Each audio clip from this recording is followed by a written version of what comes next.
Hello, my Crystal Loves Texas Facebook and YouTube and Instagram family. We are back. And we're back because if you thought we were in the final countdown last week, we are 3 days out.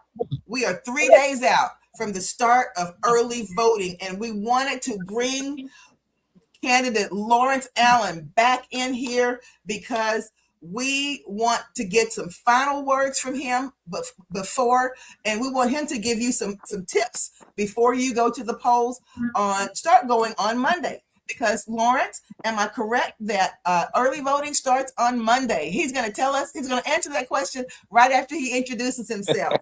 Lawrence, introduce yourself again if somebody's watching for the first time. First of all, let me say thank you, Crystal, and thank you, Rebecca, if you would, for allowing me to spend a little time with you on the show this evening.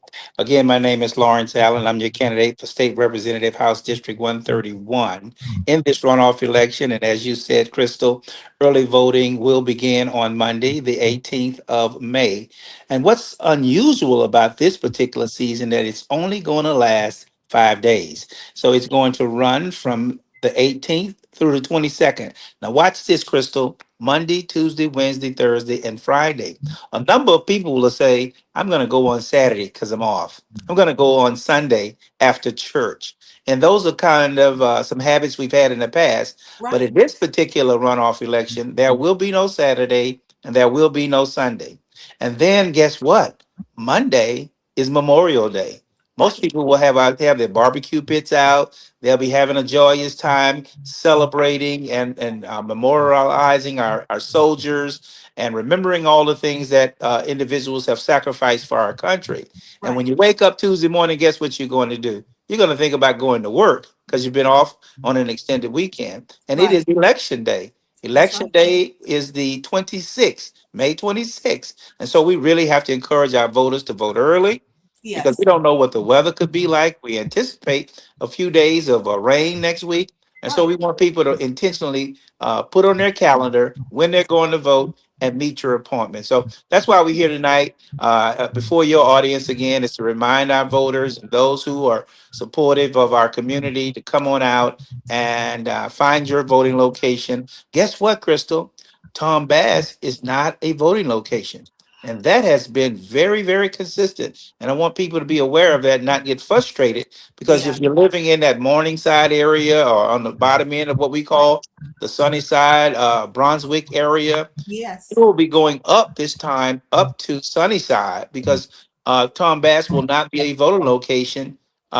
So Sunnyside is going to be your preferred location for that community in that area. So I wanted to remind them that because most people just think automatically that we voted there last time, we'll vote there Right. again. And Absolutely. so that was shocking to me that Tom Bass would not be on the list, but it's not. Yes. It will be a voting location for the 26th, but not for the early voting period. Lawrence, just Why out of is that? curiosity, do you think that in any way could possibly be a little intentional? I'm not going to say it's intentional. I think habits form certain decisions, and most people assume that 60% of the individuals who participate in the primary are not coming back. And Right. so, if you say, "Well, we're not going to need that many employees," Right. right? Right. What is the best place to disseminate our employees? Why are we going to open up several centers when Exactly. the numbers are going to be low? Now, it's extremely difficult to travel all the way from the Pasadena side of the district, if you would, down Right. by Blackhawk. There is a voting location on that end, but it's not in the district. And so you're going to have to really make up your mind. And people are accustomed to going 1 or 2 miles. So they'll go to Sunnyside. But what I don't want them to do is to head to Tom Bass and get frustrated and say, no one was there, and then say, I'm going home. I'm not traveling up that way. And so we just have Right. to constantly send the message out. And I think if you really want to participate, you'll make the sacrifice. Absolutely. And Lawrence, let me say this while we're on that. Can you think offhand if there's anywhere else that has been heretofore has been a polling place that will not be on that list this time, just so that we can prepare people and maybe give them Rebecca or I can just really quickly look up the closest places over into that 131 area. Do you know offhand if any other places are going to be? No, I think everything else is traditional in a sense. Hiram Clark, Sunnyside, the Turkish Center, Right. with Leaf Okay. Administration Building. Those are pretty consistent. The Johnson Library on the far end of Pasadena. Okay. So those are going to be our five locations that are prominent. Certainly, Bayland Park. Bayland Park will be one of our locations again. Okay. So those What six about locations. Go ahead. what about the where the Fountain of Praise used to be? Yes, ma'am. Fountain of Life. That's the Fountain of Life Center is Yes. also going to be open for operations on those days as well. So those are the traditional ones. The one that was just surprising was the Tom Bass Park. And you know Oh, what? Sometimes at the last minute they'll add one if someone is oh wow. requesting. So we'll continue to watch that to make Okay. sure that that's a fact going into a Monday. But as we stand right now, it's not. It's not. Can the campaigns request it or the people have to request it? Well, you would have some elected officials. For example, each one of your members has what they call a polling place that they have asked for specifically, and so I think the constituents would have had to raise the question, the precinct judges, if you would, in their meetings, if that's the case. But I don't really know that entire process. But I know that if there is a desire because of the numbers, then it could increase the number of voting locations. Okay. Okay. Go Crystal, ahead, I don't. Rebecca. Oh, Oh, I okay. just while Lawrence was talking, I just wanted to uh, Zoom in. on him. And I don't know why Lawrence didn't do this. He may be able to do it, but where it says his name, he didn't put his title. I'm a person who's very punctual, and so when I'm late, when things are not going like I anticipate they should go, I get a little frantic. So Oh, when the system popped up and it says touch this button and it was going to populate that line with my name, I said that's okay. good enough. Let's get started, and I'll tell No, you my title and what I'm doing, and we'll get there. Oh, he you know, he Chris told used to be he a did principal. So, Lord he did Jesus. tell his title, but I'm going to say it again. That's Lawrence Listen, Allen. He that's a is principal thing. Yes. he is one of the two finalists in the runoff election for Texas House District 131, and we have been waiting with bated breath since March for this day to come up, and that day is going to be the 26th of May. However, early voting begins on the 18th, and everyone knows that early voting is the important part. And Lawrence, let me tell you why I think early voting is so important. And other people may disagree with this, but I believe that if you wait till the last minute, anything could happen to impede you from getting to the polls on election day. You And just Crystal, never let me know what say pop something up. really quick on that. I Uh-huh. never forget when Trump ran against Hillary the first time.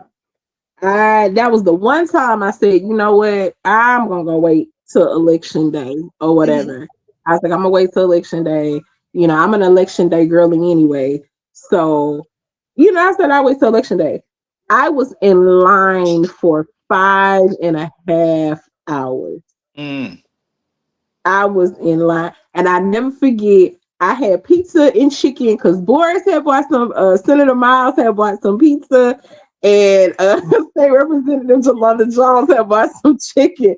But I So was you in. would stay in the line. Yeah, for people to stay in the line. I had my dinner literally in line to vote. I was so angry because, and I wasn't angry at the people. I was mad at myself because I was like, you know what? I could have done this early. And guess Right. what? Done this Shortly early. after that, they made that they will not allow candidates to bring even water out to for people that are in line. Isn't that But, something? mhm. That's Shortly that's after that. definitely Had Mhm. a something. I will never ever forget that as long as I live. I had a full meal. But I think the lesson learned there is that when you do have an opportunity, in this case, 5 days, and we're in the middle of an election right now for City Council, Area C. And so that election takes place on tomorrow. That election day is tomorrow. And so we were looking at the numbers, and most of those precincts were voting around 50 people a day. Oh Okay. no, Yes, and so no. they've cast a little bit over 8,000 votes Oh Lawrence. for that particular city council position, right? And so Wow. if that is any indication of what our constituents will do in this next election, which I think is going to be much better than that. But I'm just saying that's why I think we're entering a place where we're looking at a little voter fatigue. Look like people are Yes. going to the polls every 3 or 4 months for something now. And Right. so we're experiencing a little voter fatigue, or they just assume it's over, it's over, it's over. Yeah. And so that's why it's important that we come on your show tonight, speak with you, talk about issues, and not just tell people what's going on, but really try to encourage them, and try to get them Yeah. excited about the participation part, because Right. that's our job now, is to excite the electorate so that they'll come out and select their representative for House District 131. Well, Lawrence, let me. I'm probably on the side of voter fatigue because if you look at somebody like Christian Menifee, he has been in 7 elections. This is going into election number 7. Heaven, wow. So it's like, you know, and however the race pans out, it might be election number 8. So he didn't spend his whole time in Congress basically running to keep a seat. Yeah, Yeah. when I spoke with him, he said that he was a little fatigued with it because he really wants to just get down to getting the work done. But, Right. but Right. that occurs with that position because you run for that seat again every other year, regardless. Now there Right. were some circumstances here that made it different, but you can imagine for the last 18 months he's been campaigning and he's been in 7 different election periods. Yes. That's a lot. That's Absolutely. a lot on anybody. Right. Lawrence, let me ask you something. This is something that I'm a little bit curious about. Now, everybody has with you being able to have a bird's eye view of your mom during this time, in the campaigns that she has been in for the past several years, for the past many years. What would you say? And the kind of things that District 131 is up against. What would you say would be your 3 most critical areas that you would want to address when you're elected, that would directly affect District 131? First of all, let me thank you for that question. And I had a chance to ponder that question a little bit with Rebecca on a little fireside chat one day as we were talking. And I want you to come to realize that District 131 is extremely diverse. Yes, it And is. so one issue does not represent the entire concept of the district. But Right. when I look at 131 and I think of it in the center of Hiram Clark, I look at these booming housing development that's going on in 131 in Absolutely. Hiram Clark. But what I have to make sure we take care of is that our seniors are not taxed out of their homes. Okay. If you can imagine, most of those homes, when I was a student at Dowling, those homes were transitioning to African American families at probably the cost of about $50,000. Right. And so you imagine that's what your taxes were based on. But now the homes that they're building in all over that area, which are those 3-story kind of homes, you know what I'm speaking of, they're starting at $350,000 per home. Yes. And so Yes. that's wonderful, but it also affects every resident in the area. Yes. And so we have to make sure that we get property tax relief for our seniors. Last session, they got an additional $40,000 off their assessment for those Okay. that are 70 or better. And Okay. so, but this is the real issue, Crystal, and you'll probably face this in the next few years. Yeah. We have to make sure that when that property is inherited by the child, that Right. you don't have an immediate impact of that tax at your new level.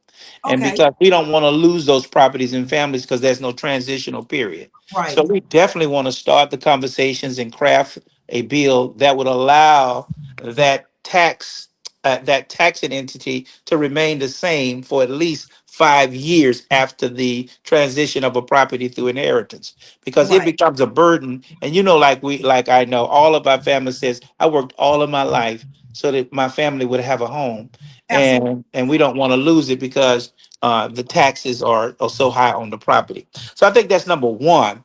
But at Yeah. the same time, think about what's most important in every society. How do we handle our educational system? And Right. how powerful is our educational system? And so it gets down to a very simple thing. How are we taking care of, first and foremost, our teachers? What is our pay? Is it appropriate? And see, Right. most people don't fully understand this, Crystal, and I want to share with you and Rebecca. When the Yeah. state provides a certain amount of money for teachers, and say like you work in HISD, the Uh-huh. state will guarantee the bottom line, meaning that Crystal can make no less than 50,000, and the Okay. state will provide those dollars for Crystal to make 50,000. Okay. Houston ISD will say, okay, we've got another pocket of dollars and we can add 20,000 on top of that. And so in HISD, we're going to start your salary at 70, right? Right. Now, there are some rural areas that don't have those additional dollars. And so when you're talking about raising the salary for teachers, you're talking about raising that baseline number so that districts can add on top of it. And that's Yes. the option that they have. And that's why many people get frustrated when they see a raise coming from the state, but they don't see that large number coming directly to them because a Yes. portion of their salary is paid directly from another budgetary item there in the district itself. So we want to make sure not only our teachers, and I know I said teachers, because when we think about the educational system, we think about teachers and students, but everybody that touches that system, our bus drivers, Right. right? Our kitchen staff, our custodial staff, Right. all of those ancillary individuals around need to be compensated properly if the Right. system is going to work at its highest capacity. We can never back down on making sure that the professionals in that area of education and those who touch the children, if we say Yes. they're our future, are given a life of commitment. We should commit to the quality of life of those individuals because they're giving us back quality life through our children. And that's Exactly. why we miss it. We only talk teachers sometimes, and we forget that everybody that touches the lives of our students in our schoolhouses need to be compensated properly. Right. And for your last thing that you think is the most critical to address, what would you say that would be? The minimum wage. Minimum Okay. wage. Minimum wage. And see, people think it's up to $15, and it's not. It's still $7 and something. And what I really I'm gonna go back on you one. This is what burns me. Uh I had my son, because this touched my house personally. My Yes. son was working in a restaurant Yes. and he was making $2.35 an hour, but he was supposed to be compensated through his tips. I hate that. You, I you hate understand what I'm that. saying? I Yes. think Yes. I think that should I think Be that's illegal. outlawed. That's I think right. every employee needs to pay a living wage, and anybody that's receiving tips should be above and beyond based on the quality of the service or whatever you're providing. You should not be in a space where you're making $2.50 an hour, and Yes. then you're splitting your tips with everybody in the building, and That's right. then that's your pay for working that restaurant. No. I think Okay, that that's I something we have to address had immediately. Yes. I had a question about that. I saw where a girl, it was right here in Houston, a guy was trying to bless her, I guess, or whatever, and he gave her a $4,000 tip. Okay. Just he wanted to bless somebody and found out she was a single mom, was listening to her story, and he gave her $4,000. Do you know that restaurant manager told her that she had to split the $4,000 with everybody else? Yes. Yes. That would be That's the policy, the tip policy, and you would understand it. If I was washing the dishes, I should get some compensation as well. If I was cleaning the tables, I was a part of that service. So theoretically, you understand that, you're right. You understand that everybody might want to, because they all go in what they call a central tip bank and redisseminate it out amongst all the employees in the building. But I don't She did. think that my argument is the salary. That's right. That's right. My issue is with your salary, right? Now, Yes. when you get that tip, that person not knowing was supposed to earmark their tip first and write something down and say, "This is what I'm giving my tip for." Most people don't think like that, You right? know what? That's true. That's true. And then it would be designated for a For certain that person. person, right? Wow. You know what, Lawrence? When you came on tonight, you said that what was really the most important thing for you was to go ahead and recognize those people who stood behind you from the beginning. And I know I saw your flyer and you had several people on there. You know, who are those people that you would like to recognize who've really been there with you? Of course, your mom and your family. Who are some of Well, those people? I really wanted to, because I know we're going time is short with us tonight. You have some other guests coming on tonight. So I definitely wanted to recognize, like you said, my team of individuals. But I had some new team members to come on that I really wanted to talk about tonight and say thank you. And one of the newest team members is yourself and Sister Rebecca there. Rebecca, I wanted to come and say thank you to you all again tonight, because I think because of your expressions of support for me, shortly thereafter, I had an opportunity to touch bases with Ms. Baker, Yeah, and she came on board with her endorsement of our campaign. And today, earlier today, Senator Boris Miles came on board with his endorsement of our campaign. We were uh-huh. able to pick up the Houston Police Department Union Great. endorsement. That was a big one for us. We were able to pick up the Texas AFL, and they have really been really good partners. And what I wanted to showcase that in is HFT, all of our unions that have been with me since the beginning. But I'll never forget Miss Retha Thomas, who stood up with me day one. Okay. Retha says, "Lawrence, where you go, I go with you." We're gonna do it Oh, like that. But there's yeah. so many people to thank in that regards, and all of my fraternity brothers and all of my wife's sorority chapter sisters and the ladies of Alpha Kappa Alpha that have come by my side, and just a number of individuals that I went to school with. The Jesse H. Jones High School alumni has been Yes. very active in walking with me through this process. And so those are where my thanks go. And I know when you start doing that, you always leave Somebody somebody out. Don't you always leave somebody out? Some of my closest friends, I have a very good friend by the name of Carl Barute Alexander, and he has a podcast called The Source Seekers.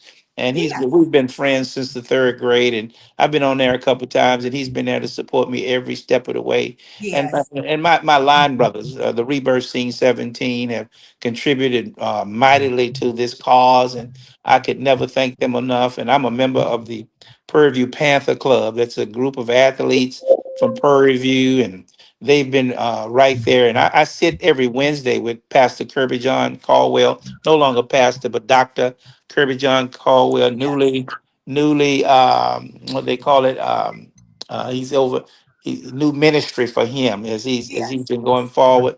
Every Wednesday we are together on Wednesday morning, providing breakfast for families and prayer for those who desire it. And so it has been a labor of love for me.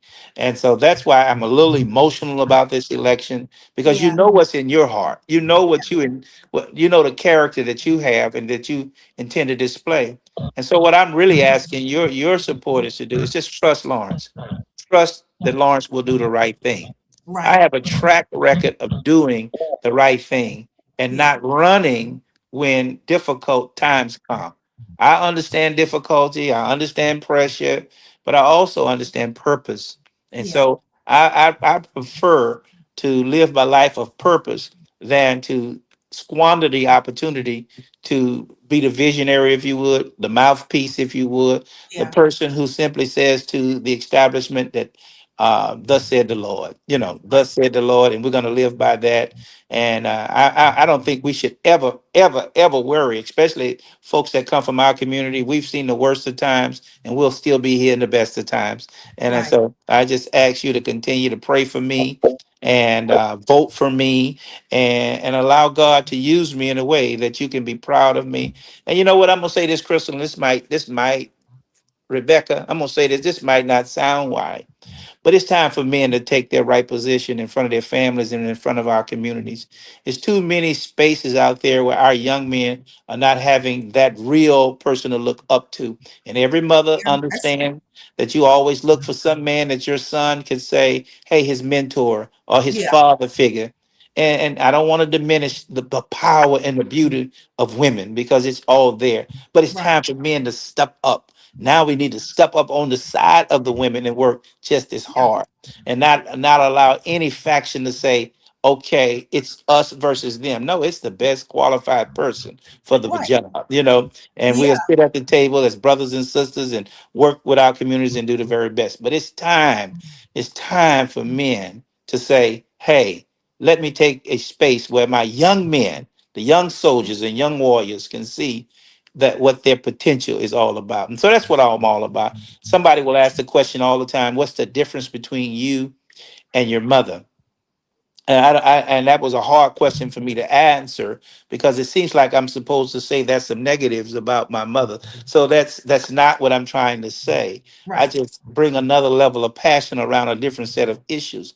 But right, I'm uniquely equipped to be a representative. right. And you can only represent an agenda when other people give you that agenda. Because now you're representing something that's beyond just yourself. And I think I'm uniquely qualified to do that in my time as a principal, in my time in ministry, in my time in just serving in fraternities. Just imagine being in a fraternity and being the president of the fraternity, and it's all volunteer work, you Yeah, know. So yeah. that's why I'm uniquely qualified to represent the brand that's called District 131. And you know what, Lawrence? You also can't represent in something that you have never been a part of. Yes, You yes, know, and you yes, were born and bred. yeah. District 131. Yeah, And Crystal, you know this, and Rebecca, you all are close enough to politics and campaigning well enough. I am deeply concerned about outside entities financing a candidate so that they will be a option uh, through I don't want to say it because somebody yeah, gonna say you're trying to say something negative. yeah, What I'm yeah. saying is we don't need Oh, you outside can say entities something too. selecting a person and then putting their resources behind that person that is not from our community. And yet you have to ask yourself if somebody, Crystal, was to give you $100,000 to run for an office, what do they want? So, What do something, they want? something. You know what, Lawrence? Let me say this, and we're going to have to jump off in just a second. But I want um people to know when we actually got to sit down and begin talking and having some genuine dialogue, Lawrence, we had a whole lot of the same things and places and experiences in common because we both were born and raised in District 131. Yes, ma'am. Yes, and I want we've got our next guest who's waiting in the wings right now. But Lawrence, Monday morning, May the 18th, polls Yes, ma'am. open 7 a.m. Polls close 7 p.m. That's You correct. want people to go in there and get in there early, and if Get in not, there early. that's right. Let me And close out this last 1 minute because you got 1 minute. You yes, gave me one more minute. I don't. I want. I'll get a chance to say some of that over the weekend as well. I want to okay, say thank you. I want to say thank you to those who've already supported me, but I want to say thank you to you two ladies because you've allowed me to come before your audience. That's like inviting me into your home. And when you invite me into your home, that has to be a level of trust and a level of love. And I truly appreciate that. I don't want to gloss over that. I don't want to gloss over that because when you are up close and personal and a part of the process yourself, and you yes, say, this guy here is the one that we need to go with. That's not coming from a space of lack of knowledge. That's coming from an upfront view of everything that's involved in saying, in my expert position as an educator, as I'm talking to two educators right now, that this person is going to be the one that we should count on to take our agenda forward. I thank you both because you both represent intellectual capital in our community. You both are outstanding women in our community. You both, let me say it clearly, smart and brilliant in our community. And they're gonna say this is men should never say this, but I'm gonna say it anyway. And both of you are beautiful. And so Oh, thank there's you, nothing Lawrence. wrong with being a beautiful woman. There's nothing wrong. It don't mean it's a problem all the time. Just be beautiful every day, inside and what? Out every as you go. So my thing tonight is thank you, Crystal. Thank you, Rebecca. Thank you so much for just allowing me to come into your home in your space and have just a little tea, little crumpets, and sit down with you and discuss some things. Life is not always serious. It's not always serious. Now, Sometimes what we I just need to don't know. want to have happen, hold up. What Yeah. I don't want to have happen, We gotta run. I know, but let me say this real quickly because I wanted to stick with him. What I don't want to have happen is that he wins the state representative seat and act like he don't know us. He Well, I'm sorry. That's you need to do your research and you'll find out. That will never happen. That will never happen. Okay. and we talking to 5 secretaries. I guarantee you when we finish this, I'll be back and because we got to touch this audience and find out what the agenda is. Hey, You're gonna because share what? it in leadership and go forward. Because what, Lawrence? If you gotta change your number, you need to what? If you got to change your number, change your life. Okay, so we got this number, Rebecca. Lawrence, I want to thank you so much for I coming thank you on. so much. Love you both And and look and forward and to it. and the best of everything next week. And we'll be coming up to see you in Austin. I thank you, sisters. I thank you. God bless you and take care of yourself. Act like you don't know it's Crystal. I'm not playing about that. Okay. Now you don't act like you don't know me. That's the problem. All right. Don't you and your boo. When you rolling with your boo, don't act like you don't know me. Thank you, Lawrence. We'll see you. All right, now y'all be good. Bye-bye. Take care. Bye-bye. So silly.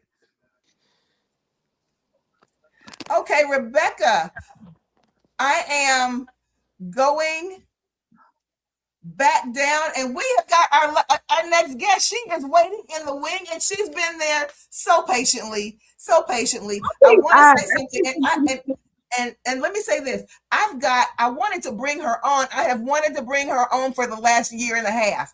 But when I tell you that this lady has got 20 million things going on around her, that she's involved in the community, and then she went on to pursue and attain her master's degree, all in the midst of all of that. But when I bring her on, everybody who sees her, you're going to very quickly recognize her face.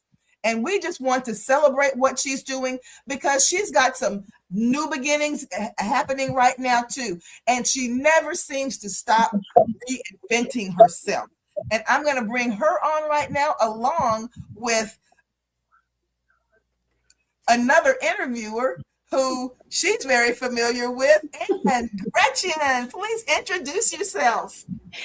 Hey, we're both wearing hats here. You know what that means. That's it. I do feel Gretchen. I do feel good because Gretchen told me a little bit earlier today. She said, "Crystal, you know, I must really love y'all because I had a hair appointment that I canceled to be on. So we're gonna make sure we're gonna try not to hold Gretchen too long. But on a hair appointment. But Gretchen, introduce yourself." Hello, everyone. My name is Gretchen Robertson John. Originally from Houston, Texas. Senior fitness and wellness dance director, fitness instructor, program assistant for the aging department, Space City senior dancer, which is a 55 and older dance team for the Houston Rockets, and a mom, and just a woman in the community. And my special guest interviewer, why don't you introduce yourself? Would that be me? That would be you. Okay. All righty. Hi, I'm Kim Dillard. Now, I'm in a different capacity today. Normally, I'm chopping it up with Crystal and Rebecca. but I'm here to tell everybody about. You're in two different spaces today. Tell us about the first one and how you are connected to the person who's on here. Oh, yes. Gretchen is my bestie. We have known each other since actually 1979. We met in cheerleader camp. Right. We met in cheerleader camp. Yeah. So we've known each other since 1979. And we just happened to go to North Texas together. Gretchen was my big sister. She pledged me Delta Sigma Theta Sorority Incorporated. Okay. And yes, and we've been there through the long roads. Yes, you guys have really seen each other go through the different stages of life. But ladies and gentlemen, the reason I wanted to bring Gretchen on is because in the space that we're in right now, in our country, in terms of wellness and health and women's health especially, and health of women who are aging, and even women who are of childbearing years, and the way that the government seems to not be really placing a lot of emphasis on women's wellness. Gretchen has stepped into that space and said, if we can't depend on anyone else to do it, well, I'm going to step up and help to fill that void. And the thing about it is, she's been doing this for years in the community. Gretchen, can you tell us a little bit about where you started out? Gretchen, I would consider in our community, Gretchen is probably one of the 5 premier fitness advocates in Houston. And she is known all over the country. She is known worldwide for what she does and what she pours into fitness. Gretchen, tell us a little bit about how you got started in fitness and how it kind of guided you to where you are right now.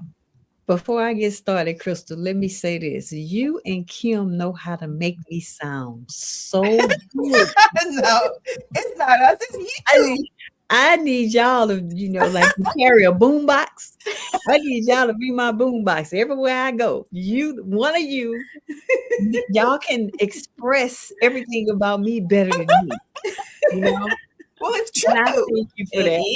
I thank you. I thank you for that. I thank you that y'all have seen that through the years and that you respect it and you acknowledge it and everything. I really thank you all for that.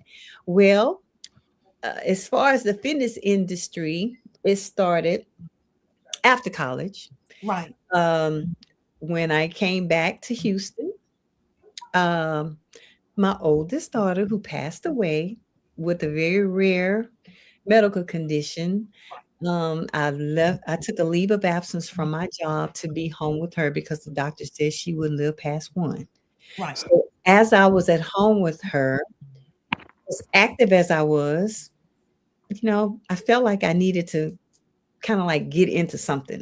You needed an outlet. Yes. Yeah, I needed an outlet, and I'm a very active person. Right. So it just so happened that I started teaching aerobics. I started teaching aerobics at Bally's. Okay. Had no idea What is that? Mm-hmm. Yeah, she doesn't even have a touch point with Bally's. She doesn't remember Bally's. That's an age barometer right there. There's no more Bally's, but Bally's was very, very, very popular. Yes, it was. Fitness gym. And there was one, the biggest one was in West University. Yes, it was. Where everybody went. It was everybody. The meat market. People went to work out, but it was also the meat market. Social. It was a social place. Social place. It really was. And I started teaching there. And wow, I guess, when you find out what your gift is, you just find out what it is because people just pour it in. Yes. And from there, it went from being in fitness videos, from being in magazines, and then I started doing it as a business. Okay. And even though I didn't live in the third world community, I started servicing the third world community at the Judson Robinson Junior Recreation Center. I actually rented the gym and held classes there. And that's really where it all started. Wow, Where it all Gretchen. started. And that was you said almost 40 years ago? It was almost. Wow. Yeah. Oh, Wow. Yeah. Gretchen, well, you know what? You have had the exciting honor of having some very, very popular and famous people come through your classes. Tell us a little bit about what that was like. Well, people still talk about it to this day. They'll go, I remember when Beyonce and Kelly was little, and when they first got started, we used to see them in Gretchen class. Okay. So, first of all, yes, Beyonce and Kelly, they loved my class. Yeah. And, Miss Tina, they used to Yes. come to my class. And not only, just a lot of people in the community that are, politicians. Right. Dwight Boykins was, in my class. He came to my class to lose weight before he got married, and just many, many more. Candy Eastman, Yeah. and lots of people. Shabazz and her, And lots of athletes. Yes. lots of athletes. I mean, Yes. it's everything is just all about timing. You know, Just the what? timing. Why do you think, and when you you and Kim, you've never lost contact with each other. You have always been extremely close, but then you and Kim connected again in a working relationship. When you went so you had been with the city of or contracting with the city of Houston for how many years when you and Kim connected again? I contracted with the city of Houston starting in 1994. But when Kim and I connected again with the city of Houston, I was actually an employee in Houston.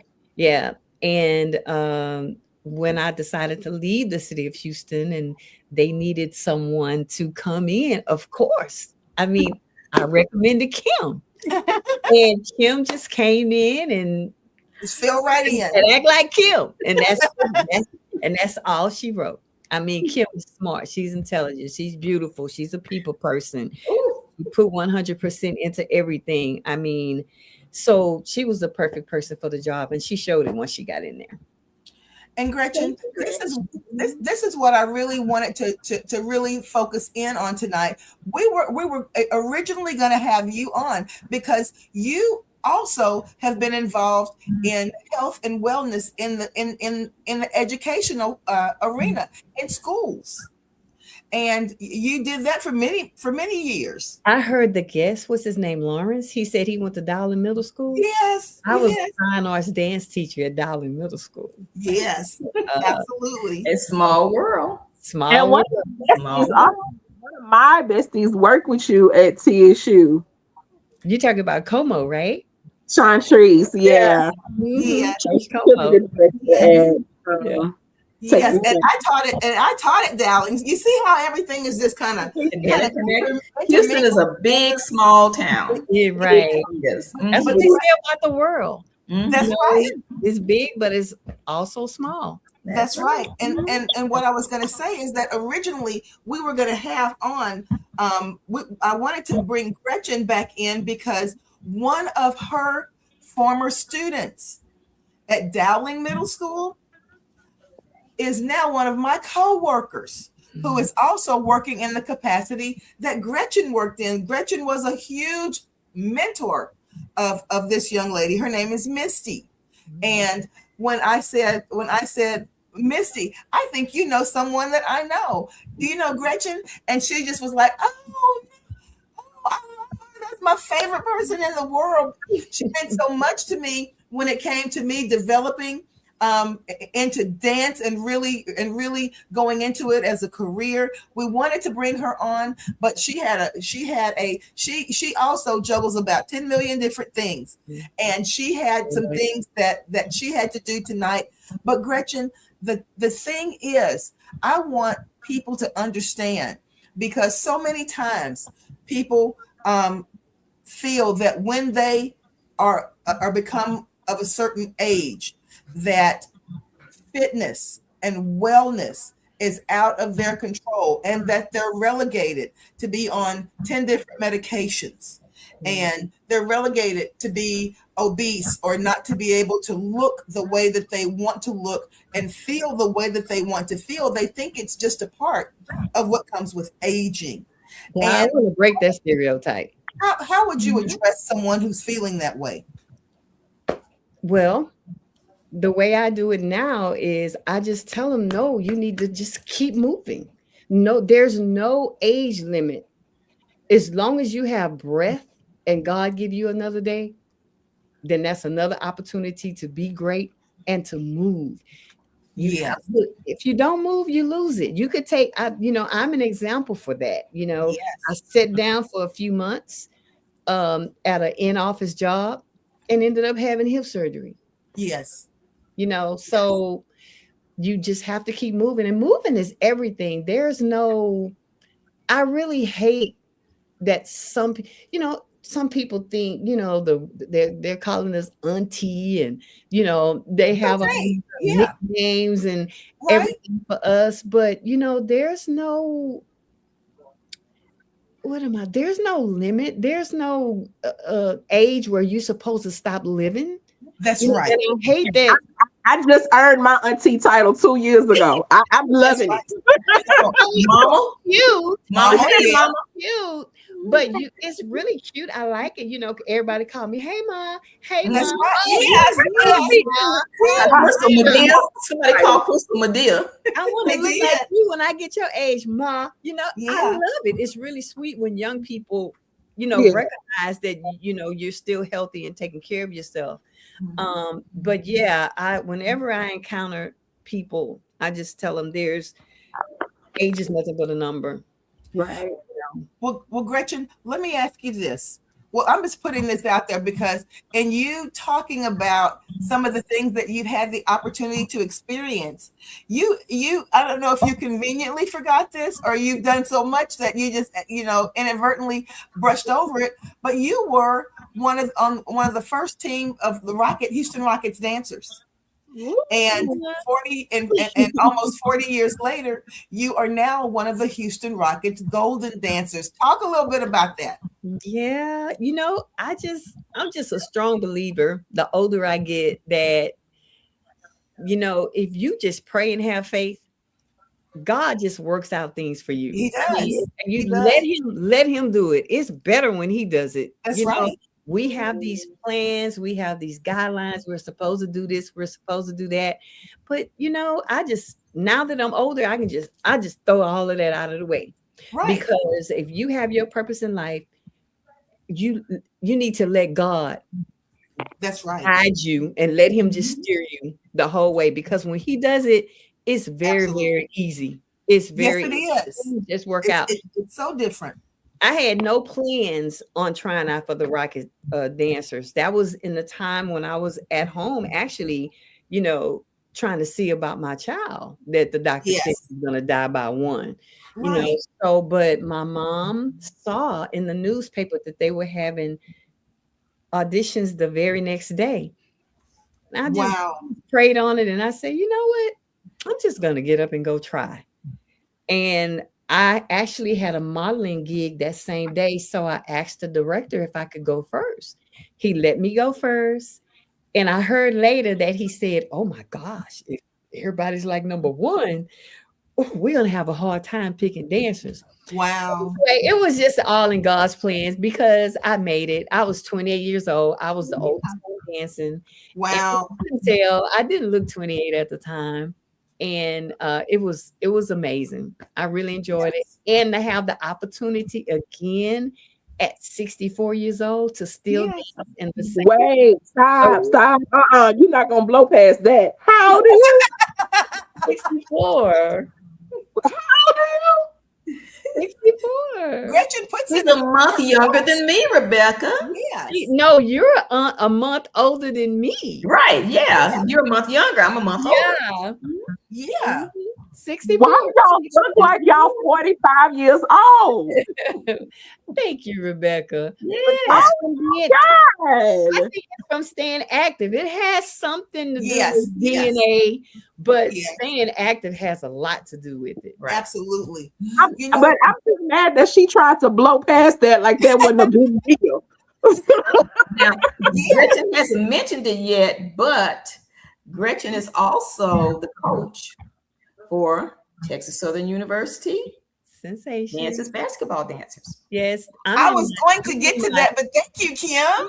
You're welcome. I'm in my 21st collegiate year coaching college dancers. Wow. I started off coaching the motion of the ocean. Okay. I was at Dowling Middle School when I started off coaching Okay. them. Coached them for 11 years. And like 4 years, I did both teams, the motion and the sensations. That's a lot, Gretchen. When I think about it, I think I've been coaching the sensations for 10 years. So wow. Wow. And you juggle. We're talking about these young ladies have daily practice, and then you've got to practice during we know these days that basketball season overlaps. It never really starts and stops. So you've got to practice for the Golden Dancers with the Rockets, and then I actually have on the shirt. I didn't realize that it's Space City Seniors. The Space City Seniors. Yes. Okay. And you all, how long has the Space City Seniors been in existence? To be honest with you, I don't know the exact year that they started, but I know that they've been around for at least 20 years because we have a couple of people on the team who have been on the team for maybe like 15, 16, 17 years. Wow. Yeah. And hopefully that's my goal. Hopefully I can stay active and they keep selecting me and, I can be a part of it for as long as ever. That's the goal. It's wonderful dancing in that arena still. Well, you know what, Gretchen? If someone may not quite be at the level of being good enough to make the Space City Seniors, but they still are a senior and they want to get back into fitness or continue in fitness or be into fitness to really try to maintain their health and wellness for as long as possible, you've got some things going on now. Okay, I'll say first with the Space City Seniors, you don't have to have as much energy or whatever as I have, or some of the people on the team. Right, it's all levels. We have all levels and various people. Now, for someone who's trying to get into fitness, for someone who's trying to get into fitness, I mean, it's never too late. You just start off slow. Mm-hmm. And what are some of the initiatives that you work with now to help seniors? I was just about to say, I retired from Texas Southern, never stopped coaching. Right. That's totally separate. Right. But I retired from my full-time job at Texas Southern and I returned to work. I returned to work as a part-time program assistant. The title does not fit what we do. Okay. Because what we do is go out and do evidence-based programs with seniors in the community, different churches, different parks, different recreation centers, different facilities. We do arthritis exercise, bingo exercise, go and talk about heart disease, whatever the theme is for that month, we go and talk about that. So I service a lot of people in the community through Texas Southern University in area of aging. It's the area of aging agency here with the Texas Health and Human Commission in Houston, Texas. So, but it's through Texas Southern. Okay. And, it's funded by Texas Area Agency. So Gretchen, if there were groups or of seniors or churches or entities that would like to participate in this program to have your division out at their facility, how would they go about reaching out to you? Well, they can actually email me because it's 3 program assistants, but the 3 of us kind of focus on different things, but different things. I focus more on the exercise part. Right. And since I've been there for a year and a half now, I see that these seniors do want to exercise. They want to move, so if there's a church or a senior center or a park or whatever that has a senior program, then they can email me at GRETCHEN. My name is there. Dot Okay. Jean, JEAN at Okay. ESU.edu, and let me know that they would like to, start an exercise program or just have someone come out to their church or Okay. park or whatever. Okay. Well, now, Gretchen, tell me a little bit about, and this is, I know you've got to go because I don't know if you kept your hair appointment. I don't know if she's waiting for you, but listen. No, my son is here too. So I know you just, that's what, my son came in from college today. So so tell Hi me, there, Michael. so I want you to shed a little bit of light on that. In the midst of all of this, you married, became a mom of 3, and they are four. yeah, Four. my oldest one passed. Yeah, a 4. I've been around for all of the births. Okay. Yep. A 4. And tell us a little bit about your kids. I know you're so proud. Yeah, I was just telling them when we ate lunch today. I said, if I could be your mother again, I would be your mother again. Because I love it. I'm very proud of my children. Yes. I mean, they all went to school. They haven't been in any trouble. Praise Yes. the Lord. Praise the Lord. Yes. I'm That's just awesome. just grateful. All of them went to college on scholarships. Yeah. So, I mean, that's a blessing. That is a blessing. And And you're they're still in our lives. That's a blessing too, because some people don't hang out with their parents. that's true. That's true. And you have a son that just came in from, and tell us a little bit about what he does, because this is really outstanding. He's an athlete. He's an athlete. He went to school on a baseball scholarship, Yes. and he wants to be a doctor. So That is he's awesome. also studying, science and medicine or whatever. He wants to be a doctor and an MLB player. And it Yes. happened that their school just started a new football team, so now he's Wow. playing football again. Oh my goodness. He's quarterbacking again. So And you have another, because I'm gonna go through them. You have another, and first of all, your daughter who passed away, she didn't live to be just 1. she lived to be 9. See, okay. So Can I tell a great story? I put it on my page. yes, A great story. Since everything is Michael Jackson right now. yes. Everything is Michael Jackson. I just love Michael Jackson, and I just have to share this story. Yes. Corey was bedridden. She couldn't Yes. talk, she couldn't walk. She spoke with her eyes and her smile.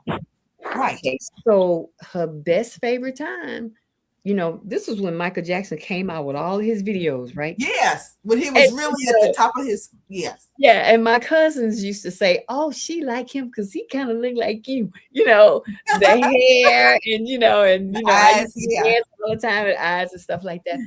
But of course, spirits go through the screen. Oh yeah. So she loved Michael Jackson. I mean, that was her favorite pastime. She would smile and eyes would just glaze every time she saw him. Right. So we came across the Make-A-Wish Foundation. Right. Okay. And the Make-A-Wish Foundation granted her a wish. Okay. Her wish was we went to Neverland. Oh my goodness. Make-A-Wish Foundation to Neverland. Wow. So I had an opportunity to actually meet Michael Jackson, see Michael Jackson, Wow. speak to Michael Jackson, and really see that this was just a spiritual man. He may have been Jehovah's Witness or whatever, quote, Yes. but he was a spiritual man. I don't care if it's Jehovah's Witness or Methodist or whatever you want to call it. A spiritual Right. person is just a spiritual person. That's right. And all of that crap that was said about Michael Jackson, you can Yes. feel and sense his spirit when you're in his presence. Absolutely. Absolutely. And that was one of the best. That was good for me too. Huh? I do have a question to ask you, and more on a serious note, along with your daughter passing away. 2 questions with that. One, how do you deal with the grief? Because I know it's been a long time since that happened, but how do you deal with the grief? And what advice would you give to other mothers who have lost children? Awesome.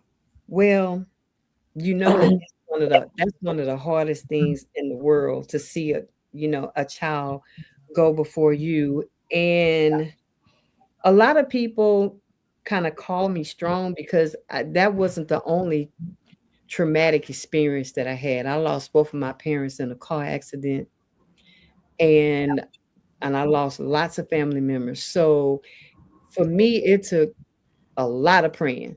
Right. I had great friends who always checked on me and would say about me. But honestly, what really got me through, it may be different for other people, but Yeah. really got me through was I just had to pray all of the time. Okay. Right. I had to pray all of the time. That was what really got me through, Wow. because I felt like, you felt like it's just a big hole. Exactly. Exactly. It's just a big hole and it hurts and you can't do anything about it. Right. So, to me, the only thing you can't do is pray. That's right. That's right. That's it. I prayed a lot, and I still do pray and lean on God a lot Right. to this day. And God brings people into your life sometimes that bring you that right word at the right time. Yes. And even people like Kim as my best friend, she's been available when I just kind of like needed to talk or cry or Yeah. pray or whatever. But I went to counseling for a very short time. Right. Mhm. When my daughter died, I Yes. cried so much every time that I went that I stopped going to counseling. Okay. 'Cause I Got you. just It I was just just cried. reliving. Yeah. There was And no I word kept for you to living it, speak. yes, Yeah. over, Right. over and over and over, to the point where I stopped. And Right.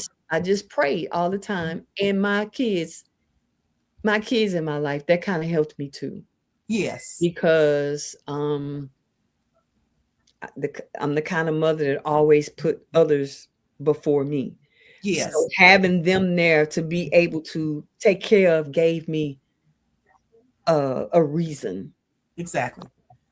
And Gave me- then my second question would be, what advice, if you could, what advice would you give to other mothers? Because we just see a situation in Shreveport where all 8 of her all Yes. Oh, wow. Yes. have Yes. died. Like, and she doesn't have other children. At the same time. Yes. Yeah, you I know, mean, that's a situation right there. That's That's a situation. But just me, if I was in that situation, I would have to separate myself. I wouldn't be able to go in that house. Right. I would have to kind of like leave the whole thing and just kind of like start over again. Yeah. Exactly. Yeah. That would be my advice for her, to keep praying, of course, but to try to start over again and keep telling herself that sometimes they say everything happened for a reason. When you're in it, it's very hard to understand that. That's right. Yeah. It's very hard to understand it. But you have to keep the hope. You have to keep faith. You have to keep praying. You have to keep trying to do something to get through. Yeah. Right. And I think it was 3 moms in that situation. The children all together, it was 3 mothers who Yeah. had that set of kids. And they actually all lean on each other. If I'm not mistaken, I That's think they were good. all related. But anyway, they all leaned on each other, to the point where they all had the funerals together. Right. And it was, so they actually all leaned on each other. People have different ways of coping and different ways of dealing with grief. So That's definitely that's how they, that's how they And have been. for me, I always admire women. Well, I admire a lot of women, but for women who have lost children, for me, because I'm such an empath, my heart kind of like breaks for them, because the old saying goes, right? Your children are supposed to bury you, not the other way around. Yeah. Right. So, just to see you being so strong and active and still living the life you live, you are a prime example, is that your life is not over. That's Yeah. right. Thank And you. you still move on with strength and grace and beauty. And it's not that you ever forget your child, but God just clothes you with the strength to keep moving forward. Yes. Because Exactly. you never get over it. Right. Yeah. You don't. I mean, there are still times right now when I can handle her birthday, when I can handle my parents' birthday, when I can handle my brother's birthday. And then there are times when I cannot. Yes. You know, it's sometimes, and then sometimes when other people pass away, Right. I relive it again. It's like sometimes I can go to a funeral, And sometimes I can't go to a funeral. Yeah, that's You know? very true. Mm-hmm. That's very, very true. But you have to find some type of way That's to right. keep going. Gretchen, Find your way. But based on some of the things that you've dealt with, do you recommend support groups to people, or do you think it's been more helpful for you to like lean on friends and family, like you said, because different things work for different people? I do recommend it, but like what you just said, different things work for different people. Right. So it's kind of hard to really tell someone what to do. Yes. Because they may react totally differently than you. Yes. So you can give them advice on different things, but they basically kind of have to find the thing that helps them. because every person is an individual and everybody don't react to tragedy the same. Yeah, that's true. I mean, and sometimes different traumatic situations affect you differently. Yeah. Because the last traumatic experience I went through, yes, counseling did help me. Yes. But with my daughter and my child, oh Lord, please, Right. I didn't child Yeah. counseling. I could not go to counseling at that time. Exactly. Exactly. Well, Gretchen, let me ask you this. Now, there are for someone who's sitting, and this is, I'm going to let you go. This is the last thing I want to ask you. There, and we got a couple of comments that we want to address, but there are people right now sitting in a place. There is a woman who is in her 60s. She's sitting in a place where she's never been active, and she wonders if it's even worth it for her to try to start right now to restore her health. And is there such a thing as restoring your health? I believe it is. And she can start right now.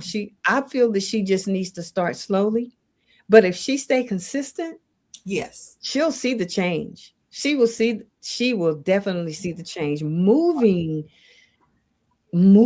just does so much for a person. Right. I mean, even if it's just sitting in a chair and start off by moving your arms up and down and in and out. I mean, rolling them. I mean, when you get older, the small things make a huge difference. Because I never thought I would be teaching aerobics sitting in a chair. I'm one of those people. I'm always running or I'm jumping or high step aerobics or step aerobics or whatever. I enjoy teaching 60 and older aerobics. Yes, a chair. I enjoy it.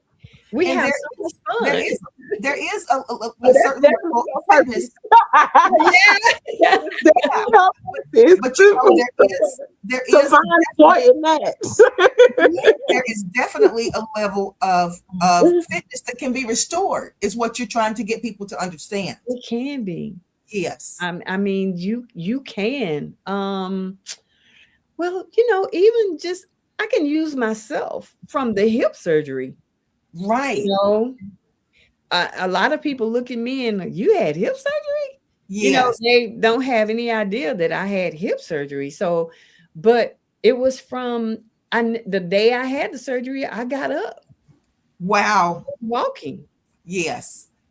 I took that little. And then you started teaching dance again, Gretchen. Yeah. And fitness classes again. Yeah. And I'm not talking about fitness classes where you were sitting. The fitness classes that you were teaching where you are up.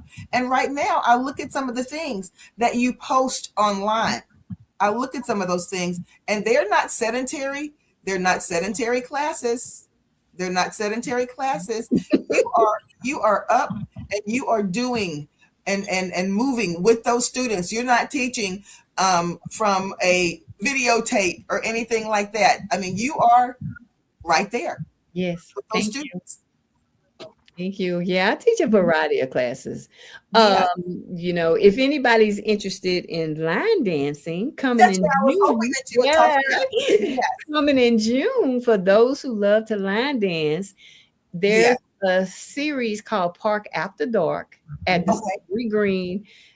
Did it for the first time last year. We did it 2 nights, but it was so popular that last June that now we're doing it every Thursday in the month of June. Wow. So it's free. It starts at 7:30. It's called Park After Dark. It's like a line dance party after dark at the Yes. Green. I'm gonna come. Yes, I'm gonna come, family. I'm gonna come.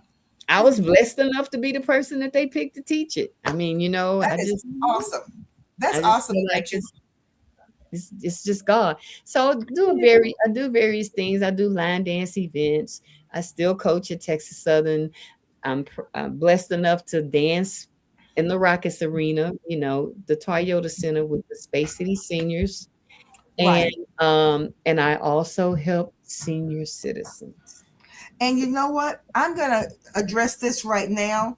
But one of our comments that came in, Gretchen, and this is so interesting because there's possibly a way, and you gave your information, there's possibly a way for you all to connect. But one of our comments is from Jeremy.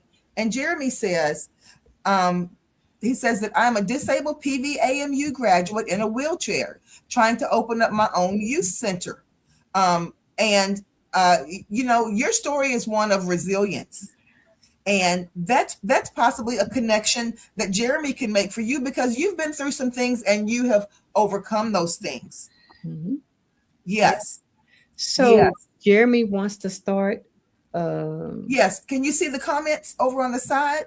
He is a his website is center.com. Yeah. He's a disabled PVAMU graduate in a wheelchair trying to come up. Yeah, he's your alum, Rebecca. But he's trying to come up with a way to encourage other people who've been through something. So, and we're going to leave your information, Gretchen. I was just about to say, give Jeremy my email. Yes, we're going to leave your information in the comments. And Gretchen, can you tell me before you leave, is there anything else that you would like to? First of all, she didn't say this. She has a son who is a baseball player, and he is in college right now. He's about a junior, a sophomore. He just finished his junior year. Oh, that time flies. That time flies. And she's got a daughter who's a former Miss Black Houston. Yeah. Yes. And she lives here. She still lives here in Houston. And she has another daughter who was a broadcasting major, and she got her master's degree, and she is working in communications as we speak. Is she not? Yeah, she was working for KTSU Radio. Awesome. That is awesome. And she was also a Division I basketball player? Mm-hmm.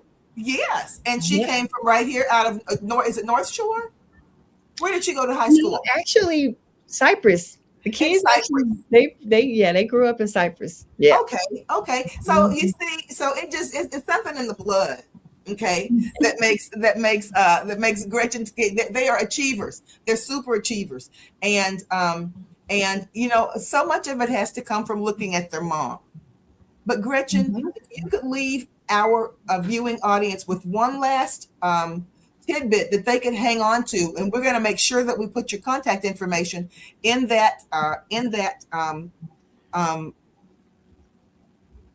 comments. What would you leave them with before we jump over to Kim? And we know you got to go, so we're going to let you run, and we're going to jump over. Kim has some really interesting things to share with us too. What would I leave them with? In what area? I mean, when it comes to fitness or moving? What words of encouragement would you leave people with who may be in a situation where they think it's just over? I'm 65 and it's over. I may not, I have arthritis. I may not. My fitness level is so far, it's no coming back from now. Yes, how would you encourage our viewers? I would encourage you to just move. Start slow and move and be consistent. Be consistent and you will get better. You Yeah. will improve. I mean, it's just that's the body, That's right. you It know. responds. It That- responds. yeah, the body responds. So What about their find- eating? What about eating? well, what about my eating? But anyway, And my eating, I know. I gotta love really food. modify I that. love Yeah. food. when it comes to eating, meal plans are good.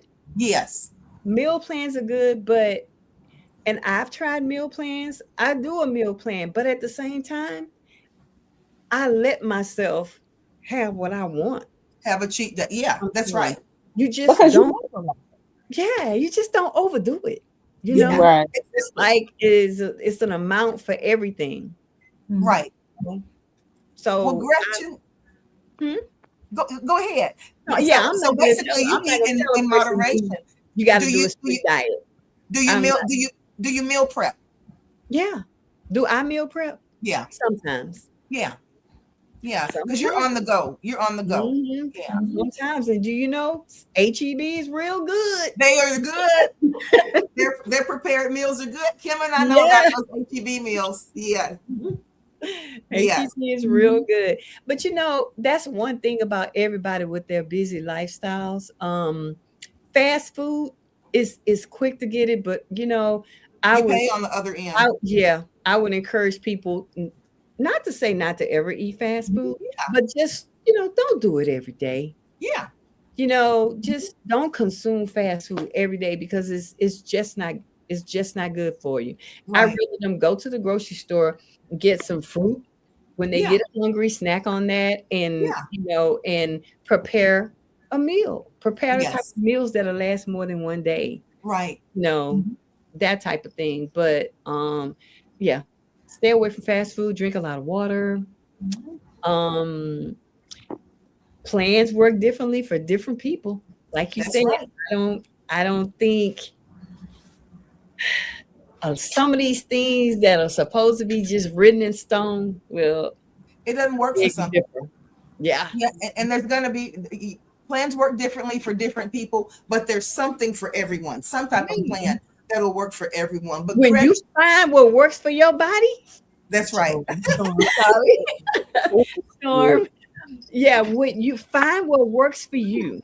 Oh, pick her up and show her to us. Hi, Charm. You saw her? Hi, Charm. Needs to be groomed right now, but Oh, she's sweet. She's so sweet. But listen, Gretchen, and what's your puppy's name? Charm. Charm. Oh, she is a sweetie. Like a Gretchen. charm. Yes.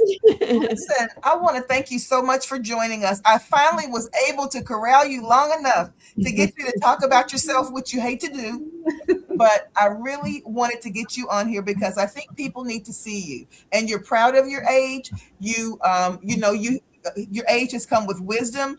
It's come with challenges, but it's come with so many triumphs.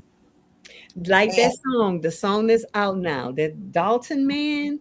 Yeah, Nothing wrong with getting another day old.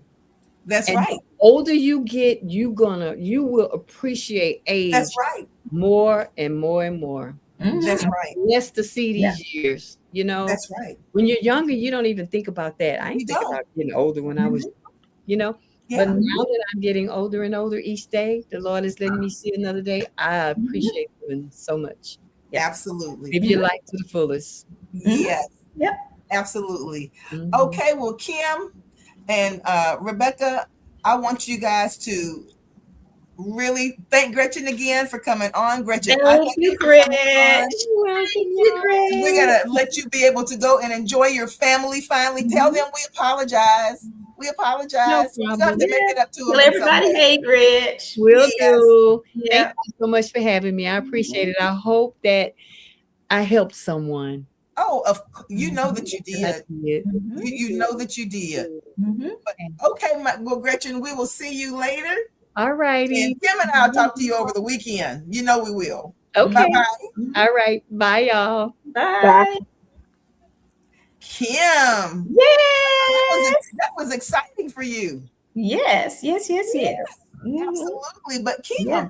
now you came on tonight because Mhm. you are representing, we're talking about fitness, we're talking about things to do, we're talking Mhm. about things for the community that bring people Mhm. together. And Yes, you are with the Emancipation Park Conservancy. And there's that's a lot right. I'm with going the on in the month of June.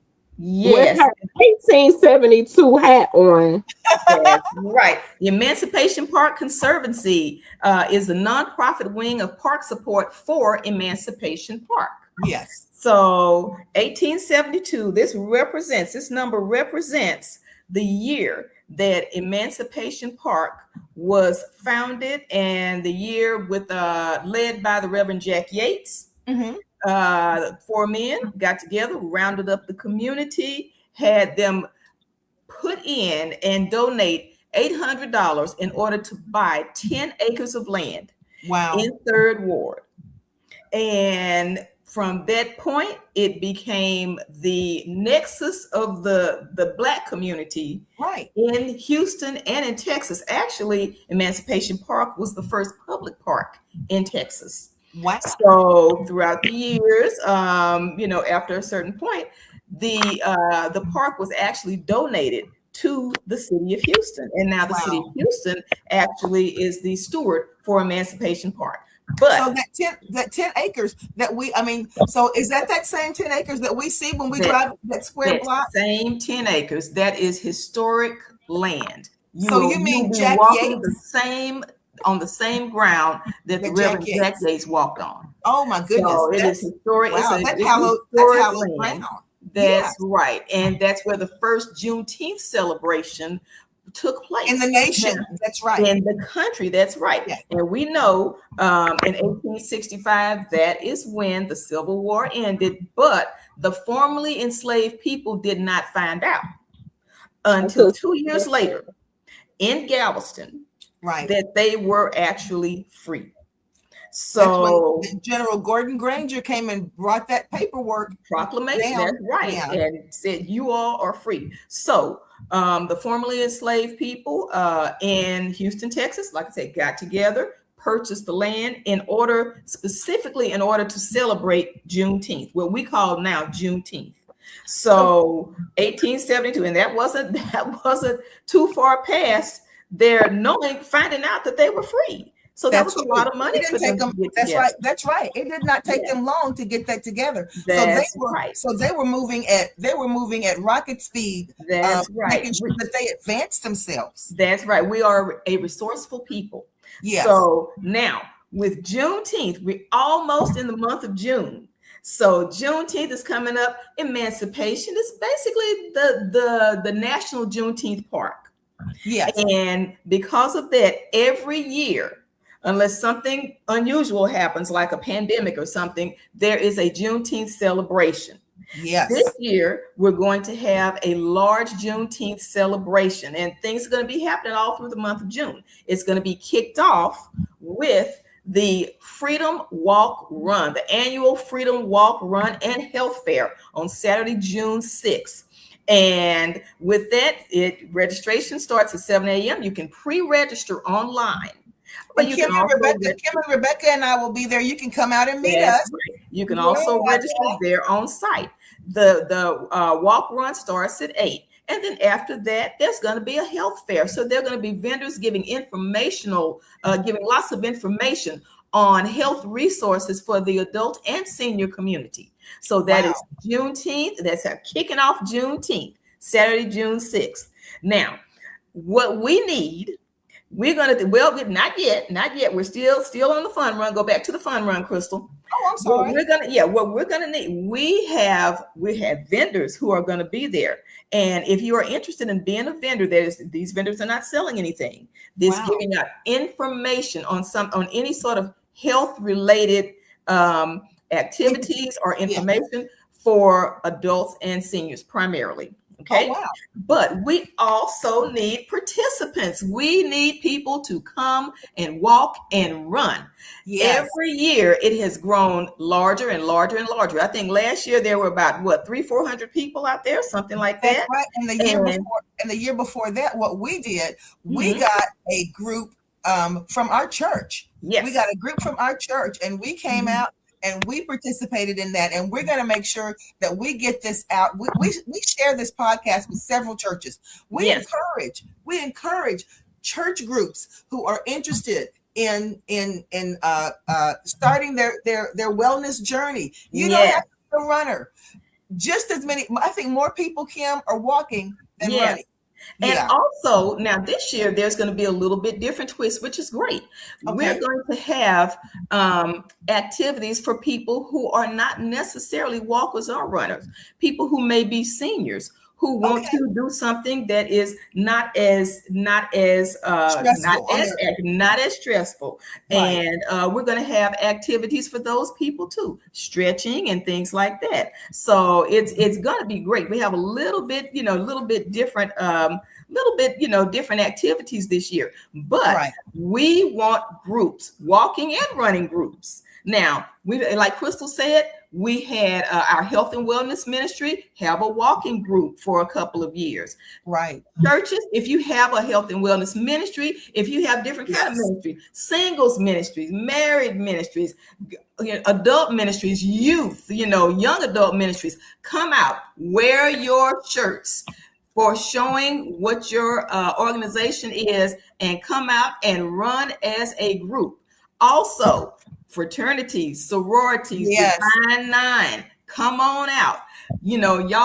People might want to do like a little challenge. Hey, we want to see if, this group can challenge this group to see how many will come out and walk. And there'll be plenty of, the media is there, so the media will definitely see you, and you possibly could have a chance to be on TV. Yes, it's about a 3 mile, just right at a 3 mile walk. So it's almost the distance of a fun run. Yes. So come on out. It's going to be refreshments. It's going to be, lots of healthy things to, get you on out there and start you running. So go online to epconservancy.org. That's E as in emancipation, P is in Park, Conservancy is C-O-N, S is in Sam, E-R, V is in Victor, A-N-C-Y. So epconservancy.org. There's going to be a link. If you scroll to the middle of the page, there's going to be a link that's talking about the annual Freedom Walk Run. When you click on that link, it's going to take you to a page where you can sign up. Look at the top. It's going to have a tab that says sign up. Right. You can sign up as your individual. You can sign up as a group. It doesn't matter. We just want everybody to be out there, get healthy, walk and run. It's going to be, the kickoff is going to be at 7 in the morning with the Emancipation Park aerobics instructor, Sade. And she's going to be starting off with a warm up and stretching and things like that. So it's going to be great. We're going to have a couple of other fitness instructors out there. So it's going to be a lot of fun. It's always a lot of fun. And so how many, this is the what annual? This is the third annual, fourth? This is the fourth annual Freedom Walk Run. We've been there at each one. Yes. And not only that, now let me say this. After that, there is going to be, with the organization called Juneteenth Houston, there's going to be a Freedom Fest after that starts at 1 o'clock. So not yet, Crystal. Not yet. Not yet. We're still talking about June 6th. We're kicking off Juneteenth celebration. And Kim, remember this. With all of these flyers that you give me, we're also going to put them in the chat so people can go directly back to them too. Absolutely. Yes. So we're still on June 6th. So there's a Freedom Fest.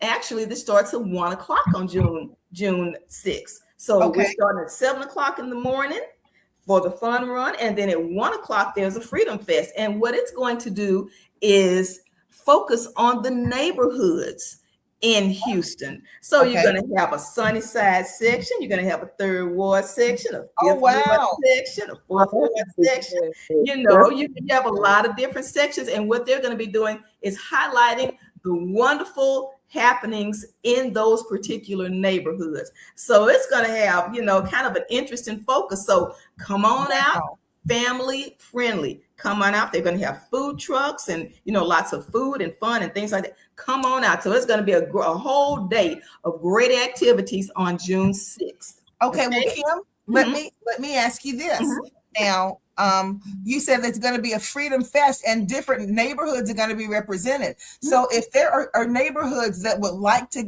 get a booth or have representation out there, is there a way to do that? Well, now Juneteenth Houston is Yes. the organization. It's a consortium of several different organizations Okay. that are coming together in order to, you know, represent that. Emancipation Park Conservancy is one of the organizations. We're not Okay. organizing it, but we're one of the organizations that's going to be a part of it. So if Okay. you go to JuneteenthHouston.com, Okay. you can get information on that. It's a little too late. All the booths and things like that, they've already gotten all Oh, that. wow. You know, I bet they did. together Yeah. because it is Yeah. June 6th, so it's coming right up real quick.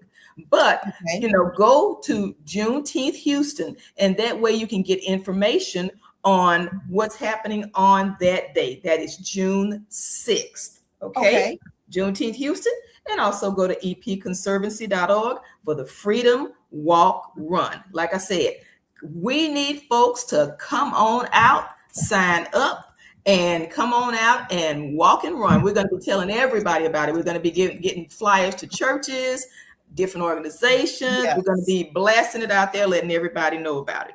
Now, next, Juneteenth, actually on Friday, June 19th this year, we're going to be having Juneteenth, the reunion. Wow. An all-white affair. And Juneteenth, the reunion is going to be a great, big festival in Emancipation Park. Okay. And if you've ever been to a Juneteenth festival in Emancipation Park, it's nothing like it. There's probably going to be 5, 6, 7, 8, 9,000 people there. Yes. It's all love, peace, and soul. It's wonderful. It's just a big love fest showing, you know, the what's wonderful happening in the community. We're going to have lots of vendors. And unfortunately, yesterday was the cutoff for the vendors. So we've been swamped with vendors. And we're going to have lots of food trucks. We're going to have people, you know, having booths with retail items and food and, you know, all that kind of thing, you know. And Crystal is showing some of the artists that are going to be there. So we're going to be it's going to be hosted by Seven the Poet and Chili Bill Smith. Oh, Seven! Yeah. And we're going to have Robert Glasper and Brian Courtney Wilson, 803 Fresh, King George, Scarface. So we're going to have something for everybody. We're going to have jazz and gospel and rap, and you know, we're going to. Kim, we just didn't have. We didn't have all of the. I'm sorry, we didn't have, and there is a domino tournament. Yes, now this is something new. We're going to have an inaugural domino tournament hosted by T.O. Terrell Owens. So if you if you feel like you are a master of the bones, you need to come on out and sign up for the domino tournament. Now, all these things can be signed, or you can sign up at epconservancy.org. E is in Emancipation, P is in Park, CON, S is in Sam, ER, V is in Victor, ANCY.org, epconservancy.org.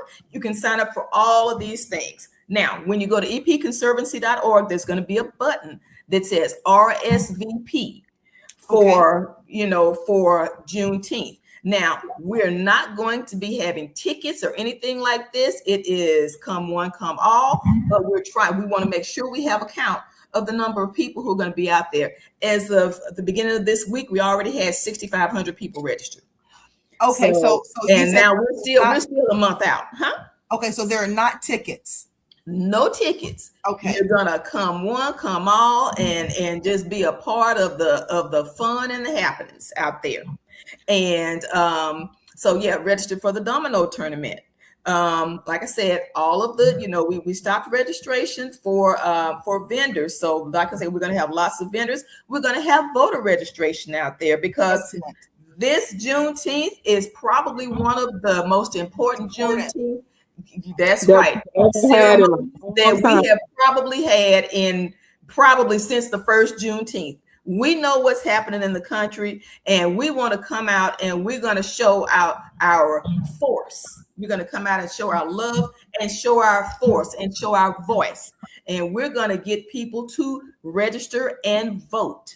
So, be sure in case you have someone who's not registered to vote, come on out. We're going to have them out there and we're going to register them. So we're going to have fun. We're going to have Juneteenth. We're going to have food trucks, fun, food, happiness, and it's just going to be a great experience. So go to epconservancy.org and go ahead, RSVP. Let us know you're coming. And, you can also sign up to be a volunteer. Now, we need volunteers. Some of the flyers didn't come through, so that's why I couldn't put them up. That's okay. Okay. I'll give you all of them. Okay. But we need volunteers for the walk run because we need people. When you see those big, arches and all the kind of stuff like that, volunteers are putting those up. Yes. So we're going to need volunteers for the walk run, hand out waters and all that kind of stuff. And then we're going to also need volunteers for Juneteenth. We need lots of volunteers for Juneteenth. And I'm going to throw this out there because our very frequent friend of the Crystal Loves Texas podcast, Donna Glover, who comes on. She is a really, really strong community advocate, and her son is a Boy Scout. I'm throwing it out there. If there are Boy Scout troops who would like to volunteer to come out, we would love to have those Boy Scout troops represented because people. Now, one thing, let me kick this in here, okay? Yes. Our volunteers are primarily 18 and over. Okay, well, that could be Eagle Scouts, absolutely. So just gotta keep that in mind. If they're 18, keep that in mind. Sean is only 16. Yeah. Okay. Well, he knows some 18-year-olds. That's right. He may know some 18-year-olds. That's right. Look at in your high school, there's some 18-year-olds. The football team has 18-year-olds. You're gonna have kids on, young people on volleyball, basketball. You're gonna have so many young people who are at least 18, right, and who would like to come and volunteer. Now, when you volunteer for Juneteenth, the Juneteenth reunion, yes, they're going to wear, all the volunteers are going to wear their T-shirts from the organizations they're volunteering with. They're representing. We have large, organizations coming. I think we have, I think we're going to have BP, and we're going to have, Target. We have a lot of people out. Target, HEB come. We have a lot of HEB for sure. Major. Target agreed to sponsor this year. They were here last year. And they're going to bring a large group, not only to volunteer, but also to walk. Yeah. No, the reason I'm asking, and I'm not even trying to be funny, the reason I'm asking because I thought Target said that they were not doing any more DEI initiatives. It's not a DEI initiative. It's a community initiative. It's for everybody. Yeah. Go ahead, Kim. Yeah. So Target is going to be there. And HEB, like I said, HEB is always a major sponsor. We're going to have Texas Children's. There are lots of huge corporate sponsors that are going to be out there. And they're going to have groups out there, volunteer groups, and also group participating in the walk run. So with the volunteer group, any volunteer group you have, Divine Nine, church group, any volunteer group you have, wear your organization shirts. We're going to give volunteers the vests, the Emancipation Park vest to wear. So that way, and we're going to have a volunteer orientation. Okay. We're going to let people know exactly where they're going to be, what they're going to be doing, and all that kind of thing. You're not going to be volunteering all day long. We don't have one person volunteering for Right. 6 hours. You don't want to wear your volunteers out. Yeah. So, but we have volunteer shifts, and when you are done with your volunteer shift, enjoy the concert. Yes. Come on in, enjoy the concert. And one of the best times I had was 2 years ago when Rebecca, we were out there. Yeah. We were out there. I can't remember if it was Frankie Beverly or if it was Sheila E. I don't. Which one was it, Rebecca? Oh, because I was up dancing the whole time. Yeah, we saw that. Yeah, I was there with another one of my besties, another Gretchen, and we saw the Isley brothers. We were there with Ronald Isley. Yes, so it was great. Now, when people come out to Juneteenth, you cannot bring a tent. Please do not bring a tent, because we want everyone to be able to see and enjoy. This is going to be taking place on the great lawn of Emancipation Park. We have a lot of construction going on right now. You might not be able to see what's going on because it's behind big orange construction fencing. Yes. But we're building a large, huge stage. Wow. A permanent stage. And that is where all of the events are going to be, happening, and all this kind of stuff. Everything is going to be on the huge stage. So there's going to be just a lot going on at Emancipation Park. So, like I said, that is you have said a mouthful. You have said a mouthful. And we're going to make sure, but we got exactly 5 minutes. So go ahead and tell us again how people can connect. Everything that we've put up here, Rebecca and I are gonna make sure that we put that information in the chat so that you can come back to it. And we're gonna be sharing this podcast everywhere. So go to epconservancy.org. Because we're going to have a link in the chat, epconservancy.org. If you would like to volunteer, if you would like to participate, please go ahead and do that in the Freedom Walk Run, and also in the Juneteenth, the reunion. Remember, it's an all-white affair, and we're coming there like a great big family reunion. Everybody, Rebecca, you like that, huh? Rebecca likes those galas like that. It's an all-white affair. I gotta go buy something white. That's right. Do not bring a tent. Do not bring a tent. You can bring, bring your blankets, bring your lawn chairs, that kind of thing. No smoking, no alcohol. You can bring a tent, and I don't think we're going to be doing coolers this year. In fact, I can almost say that no coolers are going to be allowed. But we're going to have lots of food, drinks, and refreshments. So you're not going to go hungry. That can be purchased. Yes. You're not going to be hungry. You're not going to be thirsty. Everything is cashless. Very important. Alcohol. I'm just saying. Will there be alcohol served? I said no alcohol. It is going to be completely no alcohol will be served. No alcohol will be brought into the park. No smoking. No alcohol. No vaping. So they understand that we have a big family-friendly event. And so when people come in, like I said, bring your lawn chairs, bring your blankets. It's a big picnic, that kind of thing. It is going to be cashless. We are not going to have cash at all.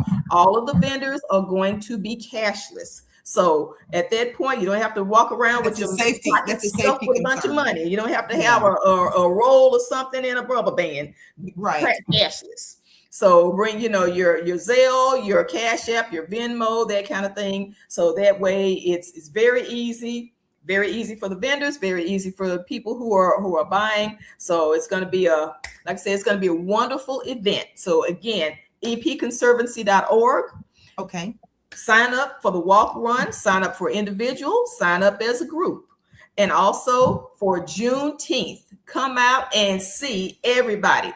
Come out, hosted by 7, Chili Bill Smith. You're going to see Robert Glasper, Brian Courtney Wilson, Scarface, 803 Fresh, and King George. Now, if it's 803 Fresh, we're going to have fans out there, and we're going to have boots on the ground. Absolutely. So it's going to be, it might be the world's biggest line dance. Who knows? You never know. I forgot to ask you one thing because we got to wrap it up in exactly a minute and a half. We good. Are there events for children, or is this the kind of thing that we want to leave the kids at home? No, bring the kids. We're going to have a whole kid zone. It's Oh, going to be good. a whole safe kid zone. All of our volunteers have had background checks. So Great. the kids zone there, while parents are enjoying the music, the kids are going to be playing in the kids zone. So it is something for everyone, family friendly for everyone. So we cannot wait to see you there. Also, you can get your Emancipation Park Conservancy merch. Gear, yes. 1872. I don't know if you can see mine. Stand up, stand up. Oh, I like that. 1872. That's That's right. nice. Am I rocking the 1872 or not? You are, Yeah, you we're are killing gonna be, it. we're gonna be selling Emancipation Park gear, and for people who are volunteers, they're going to be able to have a choice of certain pieces of, one certain piece of Emancipation Park gear that we're going to give to the volunteers as a thank you for coming out and volunteering. That's awesome. So we can't wait to see you there. I want to see those volunteers, and I want to see all of those lists start to fill up. Kim, you got me excited. Good. And you know what? I'm going to throw, like I said, I'm going to throw a challenge out there for schools. For schools, if you want to bring a team from your school to participate in that walk, that's right. Go out there, wear that school shirt, and take a chance on being possibly on the news, because we were on the news with our church group before. Yep. Absolutely. So that's right. Come on out, throw down the gauntlet, issue a challenge to whoever you want to challenge. Have them come on out there, show up, and let's see who has the biggest group that comes out for the Freedom Walk and Run. Yes. Mm-hmm. All right. Well, Kim Dillard with Emancipation Park Conservancy. Rebecca Williams, my trusty co-host. You are in the thick of it all the time. Yes, yes. And Rebecca and I will definitely be there. Kim will definitely be there. We are probably going to be doing just some Facebook lives from there, just personally, and just kind of showing what's going on at some of the events that are coming up. But all of my Crystal Loves Texas family, I want to thank you so much. Thank you to my guests that came on tonight. Lawrence Allen, who's a candidate for state representative, Texas House District 131. That race. Early voting starts next week, the 18th through the 25th, the 24th. Yeah, voting is on the 26th. 22nd. So it's a Friday. Next week, Monday through Friday, and then on Tuesday after Memorial Day. Yes, absolutely. The actual election day is on the 26th. But I want to thank you guys so much for tuning in. This is going to be shared all over Instagram, all over Facebook. We're going to have a whole lot of little snippets to come out of it. But what we want you to do is make sure when you get it, you share it. Kim, I would recommend that people get there early. There's construction going on around the park, so you may have to park a little ways away.